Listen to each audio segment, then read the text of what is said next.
Hello everybody. We're gonna try this again. I just talked into my microphone for about half an hour straight and the audio did not record because I had the wrong settings enabled, like a complete moron. So, here we go. We're going to record this again. Welcome to the direct sequel to Dead Island. This now is Dead Island Riptide.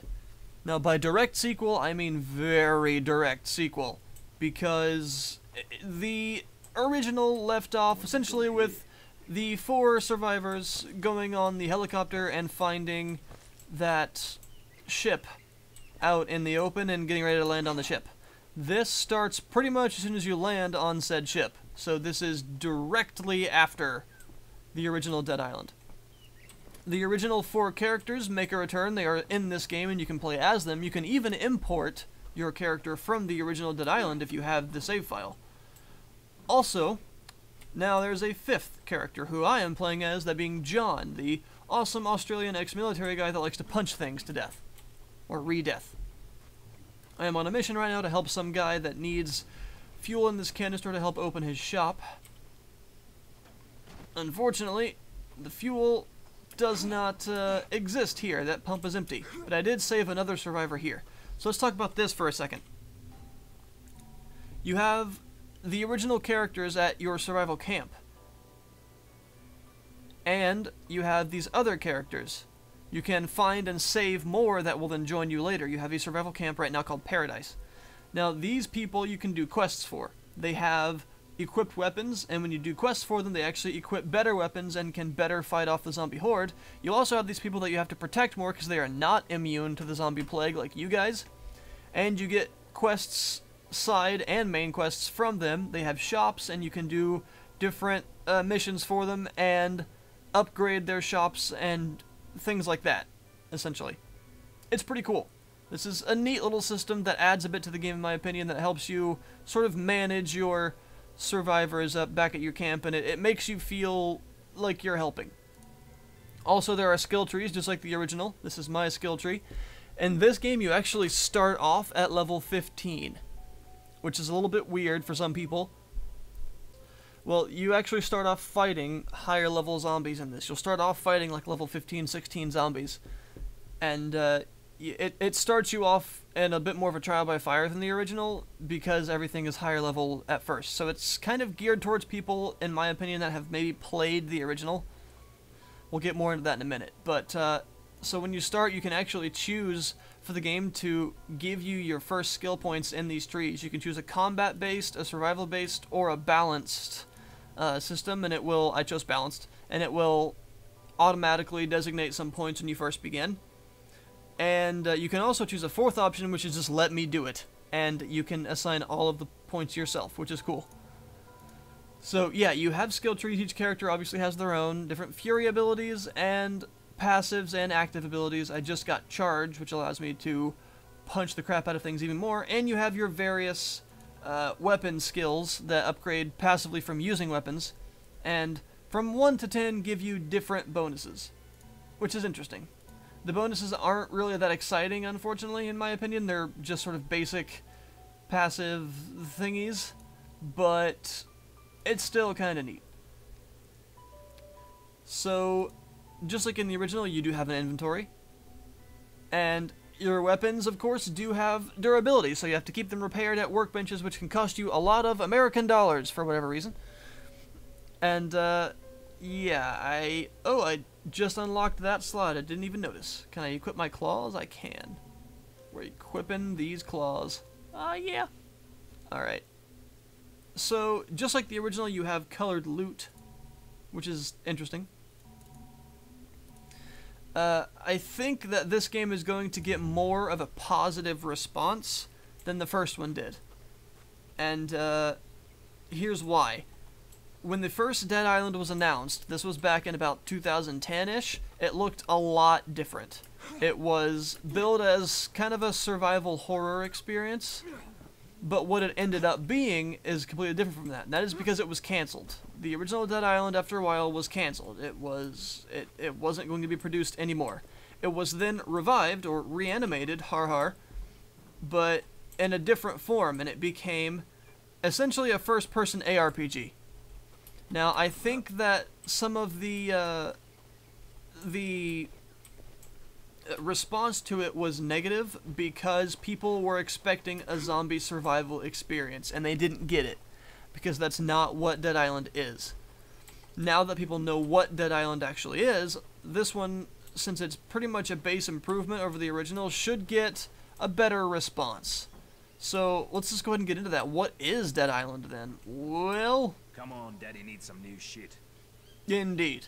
Well, it's, as the guy I just saved, it is a first-person ARPG. This is not a semi-realistic game in any way. This is not a survival experience. It is not meant to be a survival experience. It is pulpy and silly, and you have levels. Zombies do more damage to you just because they're higher level. That doesn't make any sense in a survival experience. It is an RPG mechanic, not a survival game mechanic. You have colored loot, you know, rarities, mods you can add to your weapons. As you can see, this crowbar has the electrical mod. It shocks people. I just strapped a battery to it. And things like that. It is an ARPG in every way. It is not a survival experience. It is not realistic in any way. So keep that in mind if you've never played the original. Now there are also these. If you can see, this is the island you're on now. This map here, it's quite large. I don't know if this is the only place or if you go other places later on. Wow, that's really far out there. But in any event, even if it's just this, it's quite large and varied. There are swamps, there are these like ruins, there's the survival camp called Paradise. There are all kinds of things here. It's kind of interesting, and as you see here, these little aperture symbols, these are kind of like instances. These are places you can go to. They're behind a loading screen. You know, these are these are areas not on the normal map. They're kind of like indoor areas, you know, caves, things like that. They're separate things behind a loading screen. So we're going to go into this bungalow just cuz. You can usually get some pretty good loot and things in here, but oftentimes there are some higher level zombies and things. So there are lots of, as you saw earlier, side quests, and there are also these events that are just continuously ongoing and you can turn in as many times as you want, essentially. Such as, I can bring a person canned food whenever I find it. I don't have to accept a quest in order to do it. I just find canned food and bring it to her, and she gives me some experience and money as a reward. So, this game is a bit harder than the original, because one of the main complaints of the original was that it was a bit too easy. This is a bit harder. It's still not super crazy difficult, but oh god, it's a little bit harder in that, of course, you're fighting higher level zombies from the beginning. There are more of them, and they do quite a bit of damage to you. There are also more special zombie types. You will remember the thug, most likely. He's still here. There are others. There are drowners, floaters, of course the suiciders. There are these toxic ones, and I mean, there's just overall, in my opinion, more variety in this version than the previous version.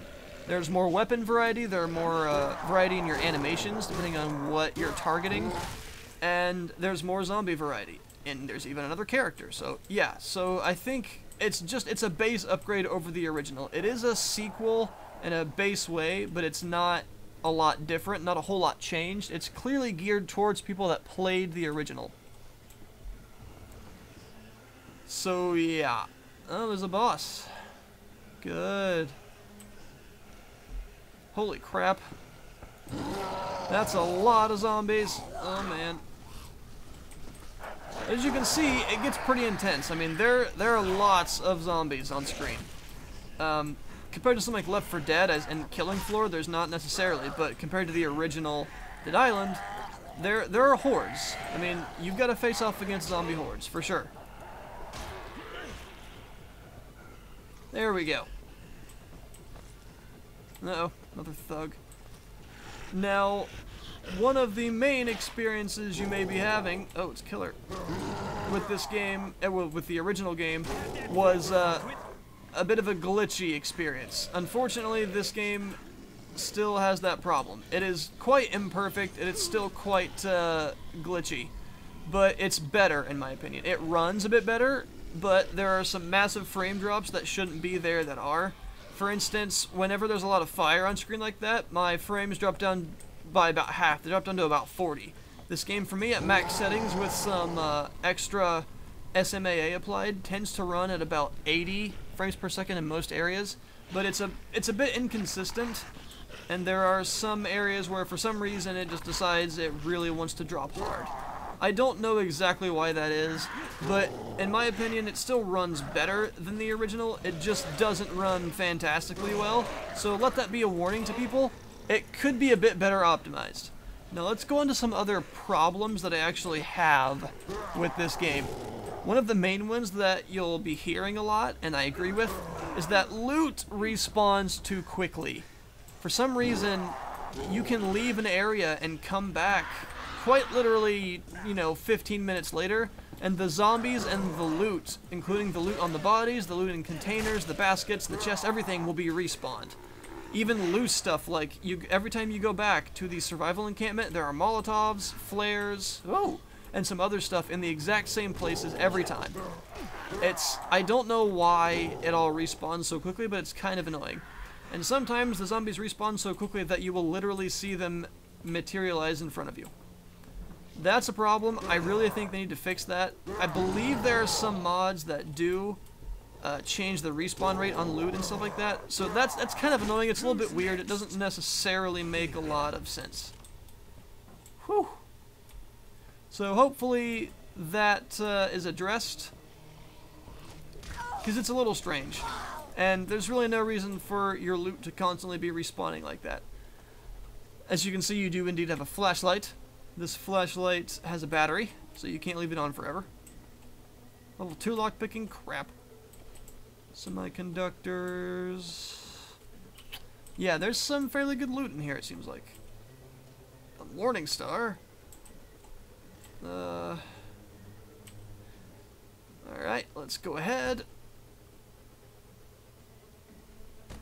Crap. There we go. Hey there, guys. How's it going? You should all be on fire. Enjoy. So yes, weapon variety, zombie variety. It's a good thing to have variety in a game like this, and they did nail that down a bit. There are still some other issues, though. For instance, the FOV in this game is disgracefully low. I mean, really low, and there's no reason for it to be that low. It seems like even for a console that it's pretty low. The default FOV in this game, for some reason, is 62.5, which is just dreadful. There's no reason for it to be like that. I guess it's to make it run on consoles, but seriously, we don't need that. That's horrible. That's really crappy. Now, you can change the FOV. Unfortunately, there isn't an option in-game. There's no FOV slider. You can change it in-game, or not, sorry, out of game through the config file, but it really messes up the gun mechanics. Meaning the guns are horribly inaccurate. Very, very inaccurate. And for some reason, when you shoot, you recoil like this. Yeah, you go down when you shoot. And in iron sights, the guns are very inaccurate. They're more accurate than shooting without irons, but they still tend to fire all over the place. Just using guns with FOV changed is almost impossible. The flare gun literally shoots down at your feet, even if you have it pointed straight forward. The shotgun fires all over the place, and I mean, if you ever wanted a gun that for some reason the recoil makes your hands slam into your kneecaps, well, this game's got you covered. If you increase the FOV, that screws up horribly. For me, there aren't a lot of guns in this game anyway, and I would much prefer to have an FOV increase than to just use the guns, so it's a bit of a trade-off. That's disgraceful. That needs to be fixed. That's horrible. So hopefully they fix that at some point, because, they really need to put in a patch that allows you to change the FOV yourself in-game, not like that, and doesn't bork up the gun mechanics. Now, I know that not everyone has an issue with low FOV. It's called simulation sickness, but I personally do. I get pretty bad headaches and things with low FOV, so that's pretty bad. That sucks. I've got the FOV set on 85 right now. That's still pretty low for me. I like 100, but hey, it helps. Why am I the only one doing this? Indeed. It helps lessen the screw-ups that occur with heightened FOV. As far as crashes and things go, this one's a lot more stable than the original. Some people are reporting some micro stutter, which you can fix. I'll tell you how in a minute. And some frame dropping, again, which I am getting a little bit. It's a problem, but it's not as bad as the original, and it's not reported across the board. That being said, just because I don't have it doesn't mean it doesn't exist. It certainly does. And again, there needs to be some patching done to this game.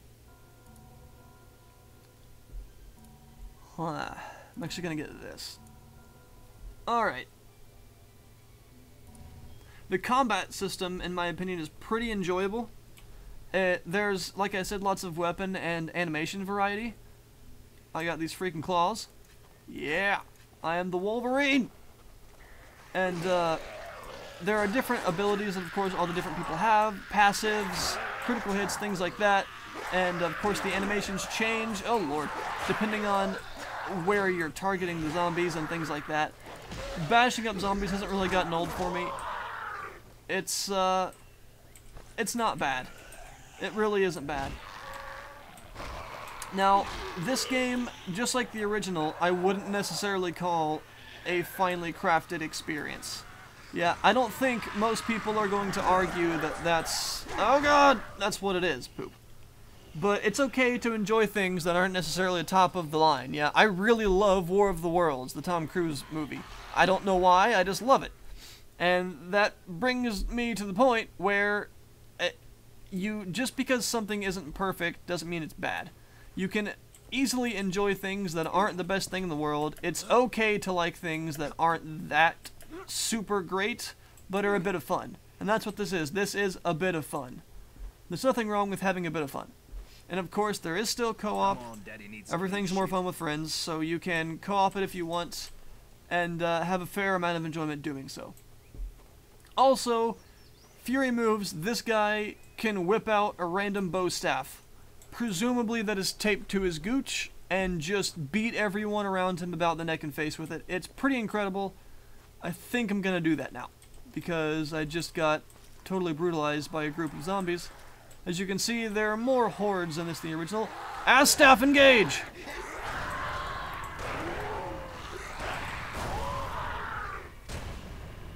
Yeah.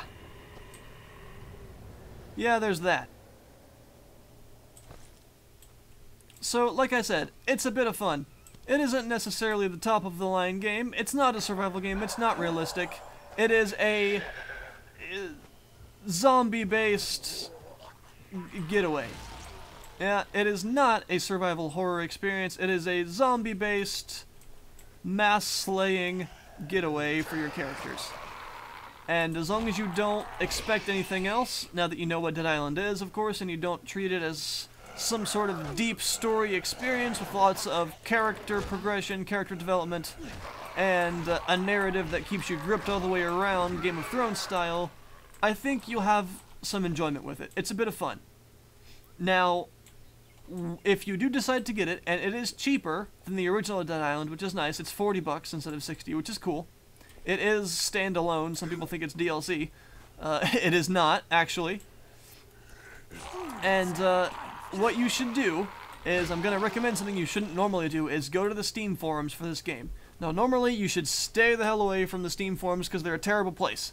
But just don't scroll down too far. Try not to read because your eyes might bleed and your brain will leak out of your ears. But if you just go to one of the stickies called the Dead Island Fixer, that was something that was available for the original, and it is available for this one as well. It is a tool that allows you to tweak some things in the game, change things like, of course, the FOV, even though it messes with the guns, change things like SMAA, change things like mouse movement. There is some mouse acceleration. It isn't horrendously awful, but it's still there, which is pretty bad still, but it's not what I would call a huge problem, but let it be known that there is a bit, unfortunately. You can fix several things, you can mess with some stuff, it helps the game run better, you can do all kinds of stuff with it. So I would recommend that you download that. It is a small download, easy to use. You just launch the utility, point it to your Dead Island, install directory. If it doesn't find it, it should, but if it doesn't, just point it to it, and then enable whatever tweaks you want in the settings, and then run the game. It's not bad, really. It's an enjoyable experience, and I'm having a fair bit of fun with it. I'd say that if you've got the 40 bucks to spend, it's really not bad, especially if you play it with some friends, 1 or 2 friends. You can have a fair bit of fun, and even though it's not the most finely crafted experience out there in gaming, oh my, it's really not what I would call an awful game. Yeah, it's not bad. It's pulpy and it's silly. It is not a survival experience at all, but as long as you realize that it's not that and accept it for what it is, I really think there's some enjoyment to be had here. Ah! So, my friends, that has been Dead Island Riptide. I will point you to the Steam page for it. And, of course, if you want, you can then go to the discussion page and get the fixer. Just try not to read too much while you're there. It's... oh, purple. It is a fairly painful experience, as is most visits to the Steam forums. As are most visits, indeed. I can talk. So, that has been Dead Island Riptide. Thank you for watching, and I'll see you guys next time.